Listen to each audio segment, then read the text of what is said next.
સુરતના બિલ્ડર તુષાર ઘિલાણીના આપઘાતનો મામલો સામે આવ્યો। બિલ્ડરને બ્લેકમેલ કરનાર મહિલાની પોલીસે ધરપકડ કરી લીધી।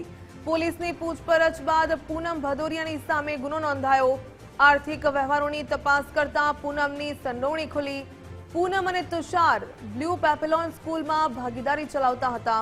પૂનમ ભદોરિયા સેલેરી સિવાય પાર્ટનરશિપમાં નફો મેળવતા।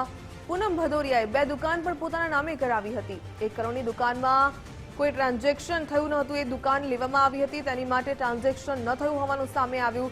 જોકે ઘિલાણી પરિવારે મહિલા વિરુદ્ધ ગુનો નોંધાવ્યો હતો। તુષાર ઘિલાણીએ રિવોલ્વર વડે ગોળી મારીને આપઘાત કર્યો હતો।